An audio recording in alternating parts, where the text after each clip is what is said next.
রাজ্য সরকারের পুলিশ একটাও সিকিউরিটি নওশাদ সিদ্দিকীকে দেয়নি। আজকে তৃণমূল কংগ্রেসের বন্ধুরা বলে যে বিজেপির সিকিউরিটি পেয়েছে, তারা জানে না এটা বিজেপির সিকিউরিটি না, এটা হাইকোর্টে কেস করা হয়। সেই আক্রমণ হওয়ার পরে হাইকোর্টে কেস করা হয়, কেস করে কিন্তু এই সিকিউরিটি নেওয়া রাজ্য সরকারের উচিত ছিল। রাজ্যের বিধায়কের সিকিউরিটি দেওয়ার দায়িত্ব ছিল রাজ্য সরকারের। তারপরে নওশাদ ভাই ওখান থেকে কলকাতার প্রোগ্রামে আসার পরে তারপরেও কিন্তু তৃণমূল কংগ্রেসের বন্ধুরা প্রতিবাদ করেনি। নওশাদ ভাইকে উপর আক্রমণ করলো। আক্রমণ করার পরে নওশাদ ভাই 41 দিন জেল কাটালো। আচ্ছা বলুন, একজন পীরের ঘরের ছেলে, সে আমাদের জন্য আন্দোলন করছে, আমাদের জন্য রক্ত পানি করছে, আর তখন এক শ্রেণীর আলেম, এক শ্রেণীর ইমাম সাহেবরা তখনও কিন্তু মুখ খোলেনি, তখনও কিন্তু বিষয়টা দেখেছে আর উপলব্ধি করেছে, আনন্দ নিয়েছে। নওশাদ সিদ্দিকী 42 দিন জেল খাটলো। জেল খাটার পরেও কিন্তু তৃণমূল কংগ্রেসের কাছে মাথা নত করিনি, তৃণমূল কংগ্রেসের কাছে কিন্তু মাথা বিক্রি করিনি। নওশাদ ভাইকে মমতা বন্দ্যোপাধ্যায় বলেছিলেন যে আপনি দল তুলে দিয়ে আমার কাছে চলে আসেন, আপনার মন্ত্রিত্ব দিচ্ছি। নওশাদ ভাই একটা কথা বলেছিলেন যে আমি সিদ্দিকুল্লাহ চৌধুরী হব না। বাংলার মানুষ আমাদেরকে বিশ্বাস করেছে, আমি যে ঘর থেকে বিলং করি, যে ঘরের সন্তান আমি, সেই ঘর থেকে সেই ঘরের সন্তানের কোনোদিন বাংলা মানুষের সঙ্গে বেইমানি করা মানায় না। নওশাদ সিদ্দিকী কিন্তু বাংলা মানুষের সঙ্গে বেইমানি করেননি।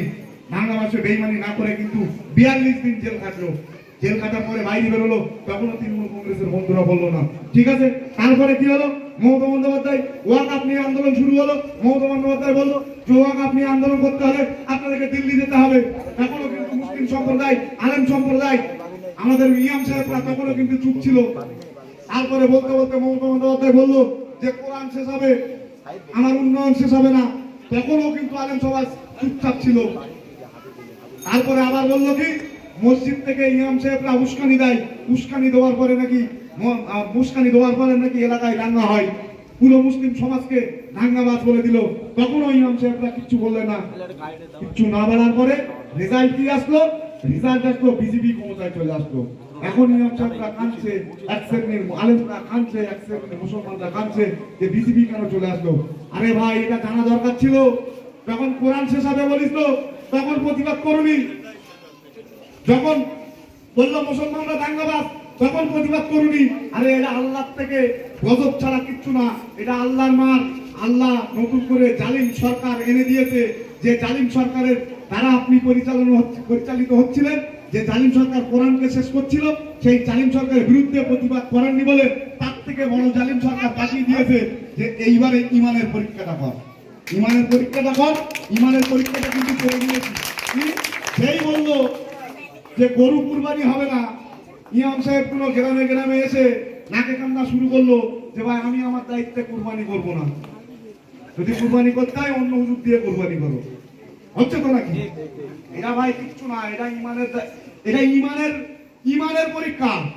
আপনি যতই বলেন না কেন, এই সমাজ, এই মুসলিম সমাজ যদি এখনো পর্যন্ত না জাগে, আগামী দিনে অস্তিত্ব টিকিয়ে রাখা কঠিন হবে।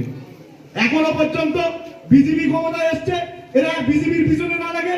তৃণমূল কংগ্রেসের বন্ধুগুলোকে বলবো এরা বিজেপির বিরুদ্ধে প্রতিবাদ না করে, শুভেন্দু আসার পরে 20 দিনের মধ্যে 20 রিপোর্ট তৈরি করলো প্রত্যেকটা মুসলিম সম্প্রদায়ের বিরুদ্ধে, সংখ্যালঘু সম্প্রদায়ের বিরুদ্ধে।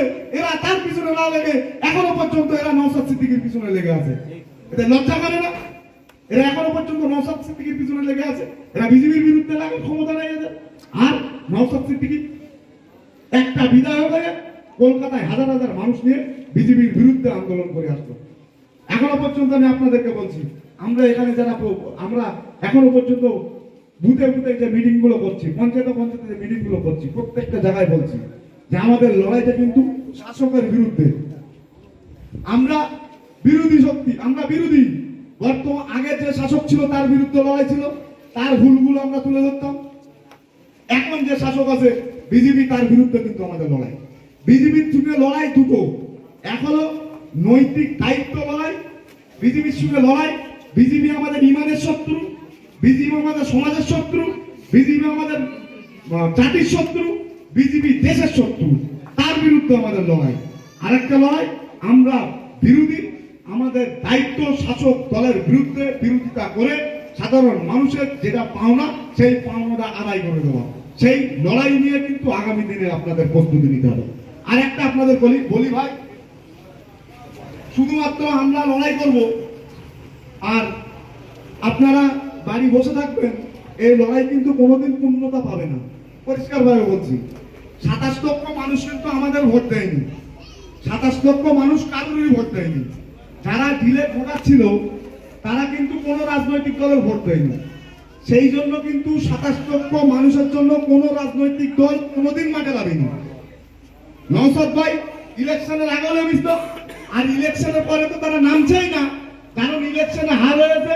বিজেপি দেখছে আমরা জিতে গেছি, 27 লক্ষ মানুষের ভোট লাগবে না, আর তৃণমূল দেখছে আমরা হেরে গেছি, এদের হয়ে লড়াই করে কি করবো। নওশাদ সিদ্দিকী কিন্তু সেটা দেখেনি।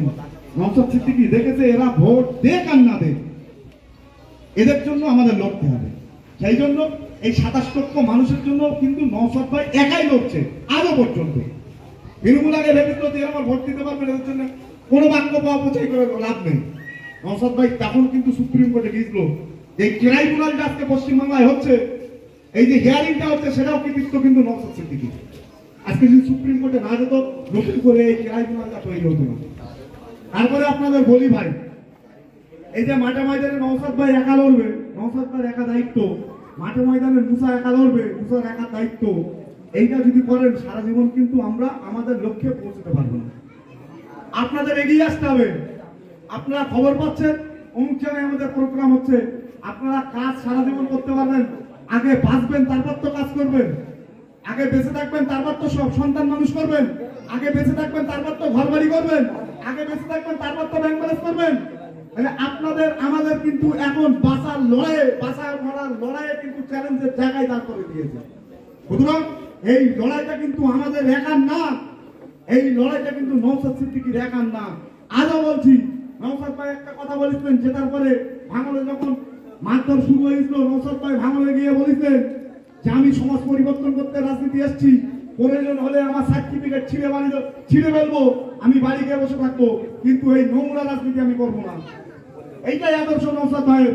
নোংরা রাজনীতি আমরা করতে আসিনি।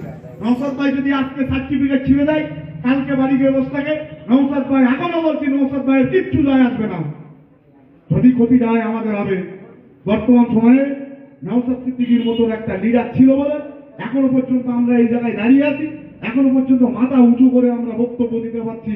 নওশাদ সিদ্দিকীর মতো যদি লিডার না থাকতো, আমাদের ক্ষমতা ছিল না। আমরা বিশ্বাস তৃণমূল কংগ্রেসকে করেছিলাম, প্রত্যেকটা মানুষকে ঘরে ঢুকিয়ে দিয়েছে। আজকে বিজেপি চলে আসার পরে আমাদের ক্ষমতা ছিল না বাইরে দাঁড়িয়ে আন্দোলন করার। তৃণমূল কংগ্রেস এখনো সেটা পারিনি। নওশাদ ভাই ছিল বলে এখনো পর্যন্ত আমরা টিকে আছি। এটা তৃণমূল কংগ্রেসের বন্ধুদেরকে বোঝা উচিত।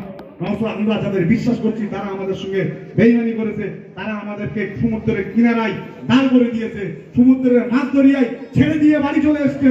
আমরা মাছ দরিয়ায় দাঁড়িয়ে আছি, একমাত্র পথ, একমাত্র রশি নওশাদ সিদ্দিকীর হাতে আছে।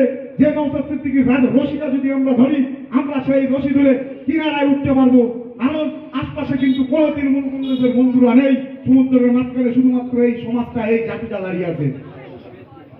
সুতরাং ভাই আপনাদের বলবো,